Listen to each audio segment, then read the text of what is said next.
Carrie. About, okay, in the extended trailer, we saw a very, very, very, very glimpse, very brief glimpse of a gay kiss. Of what? Of a gay kiss, I think, what it looked like. Was there? Or was that in my imagination? Or was that not? Because me and my friend texted and we were like, is that two guys? Was that not there? I was not there. I was not there. No. Me and my friend were both imagining things. Ah. Oh, sorry, I totally wasted our first question. Yeah. So why did this feel like the right time to go back to Heroes? Did this feel like Yeah. What is it? Why? Well, I had actually been quietly talking about this for quite some time, and it's been percolating for quite some time. So, but I do think, the timing of bringing something back, is a sensitive thing. You don't want to wait too long, and you don't want to come back too early. And but at the end of the day, we had a story to tell, and we also left a lot of fans hanging with a cliffhanger kind of ending to the previous series. But it was also, at the time, the show was extremely popular in all sorts of ways that now we are actually really counting. It was the #1 most downloaded show in the world the year that it was canceled, above everything else. And one of the most streamed shows, one of the most DVR'd shows, sold a couple million units of DVDs in its final season. So the audience was out there. It was a very big audience. And now that, and I think NBC, saw that there was still a very potent audience out there for it. And so this, was, I think, if we're lucky, this is the right time to come back. Well, you have a lot of supplemental material. I'm a big gamer, so I love the idea that you have games and that you've got webisodes. Did you feel like that was necessary to catch people up, or is it just extra supplemental material you couldn't get into the actual 13 episodes? It's a little bit of both, but the truth is we realize that the audience is living in all sorts of places right now. And it's a very simple equation on my part to fish where the fish are. So if they're gamers, if they are on their mobile phones all the time, if they are online all the time, they read comic books, then we want to tell story that reaches across those multiple platforms to them. And Heroes has always had a very deep canon, very deep mythology that, a lot of it simply we can't put it on the show itself. It has to live in these other platforms. So it does both of those things. It fills out the backstory for people, but it also gives the fan of the show a deep dive into, their fandom. They can learn one more thing about the show that somebody else may not know. Can you tell us more about some of the new characters we didn't see on stage at the panel? I'm trying to think of who was, Miko and Ren were not there. There's two Japanese characters, and she's perhaps our most mysterious character on the show, and we're not divulging much about what she does, but you did get a glimpse of her with the sword. So she, I will tell you, it's in the trailer, she finds the Hiro Nakamura's sword, and it opens up an incredible adventure that I think is going to be, some of the most visual stuff that we've ever done on Heroes. Ren is the gamer who finds her and kind of lights the fuse for her story to start, and they go on a series of adventures together. I'm trying to think of who else wasn't. Dylan Bruce wasn't in the panel, but yes, well, right. Dylan Bruce is in. He is basically in Ryan Guzman's story. He plays a bad cop who's trying to catch these Evos, and we now have a name for these people. We never did before because we never needed a name because it was always secret. But now that the secret is out, society has now labeled them as EVOs, evolved humans. What is the world like for the Evos when the series begins? Well, we come in a year after a seminal event has happened that really turned the world against them, and it is, a very dangerous place. If you have a power, you stay hidden. You try to not be noticed. You try to. You have to, and it's become sort of sanctioned. You have to register, and you're tracked, and your whereabouts are tracked, and so it's not a good thing to have a power. Is there anything that you wanted to do that you couldn't do when Heroes first premiered? Not technologically, so we know that's advanced, but plot-wise, story-wise, is there anything that you felt you had a better chance to do now that you didn't get to do before? You're saying not technologically? Yes, because that one's a bit. Well, the truth is, the answer to that is actually it's a combination of a character and technology. There really is. First of all, we are able to, to be really honest, the characters do.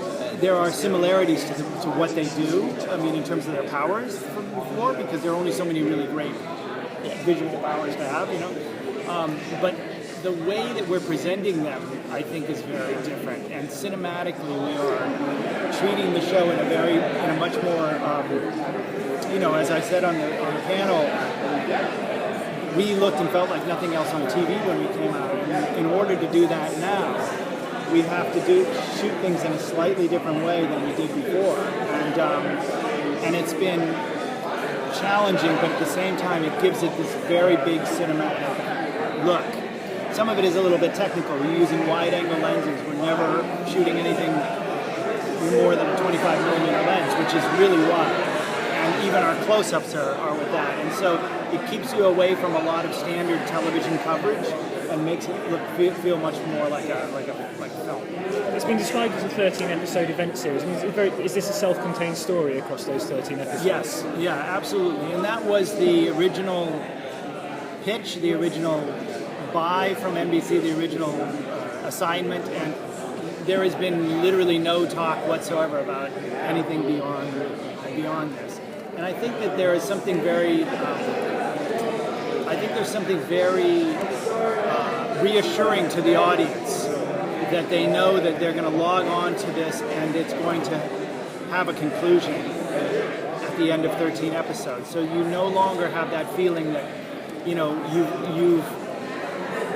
logged on to a show that may or may not come back next year, or you don't know when the show's going to go off the air, and so those shows get hard, especially serialized shows, get harder and harder to invest in as a viewer because you have so many things now to compete with.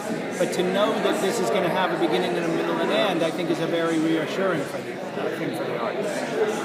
So the footage we saw of Mossy, which was really badass, that I was not expecting to see anything quite that violent. So is that sort of a tone we're going to see?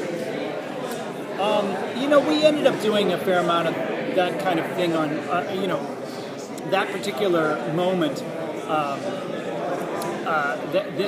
The character that gets his arms chopped off, as you saw, was a character that keeps popping back up. And so the number of ways that we kill him becomes actually really a part of it's almost like, I think it'll be a drinking game for the audience. Because it was just so in a way, we get away with it with that because it's just so redundant. We kill him so many times, and it's really fun. So he's like Kenny from South Park. Exactly. And so one of the big plot themes for the first season of Heroes was save the cheerleader, save the world. Are we going to see something like that that's going to kind of guide our characters along? You mean in terms of a slogan? Yeah, kind of a slogan, kind of guiding. Well, that slogan was really, that came up in the middle of the season, came out of the writer's room. Somebody wrote it up on the board, and we told the promo people we thought it was a cool slogan. They're very hard to come up with those things. But the truth is, with a shorter 13 episode, we are able to tell a story in a very aggressive way, and I think the audience will get,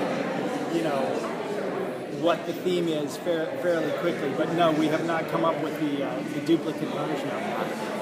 And in some ways, we thought, even if we try, that could get a little hokey, I think. Yeah, that's lightning in a jar that's very hard to capture. Well, it seems very timely in terms of some of the things that we're seeing now, like Captain America: Civil War, superhero registry, that sort of thing. Was that a conscious thought? Well, listen, the truth is that we, since we left off in that spot where Claire announces herself to the world and basically outs the idea that there are people with powers out there, and we knew we wanted to come back and we wanted to pick up not right where we left, but we wanted to pick up where we are now. In other words, the amount of time that's transpired for the audience is the same amount of time that's transpired for the story.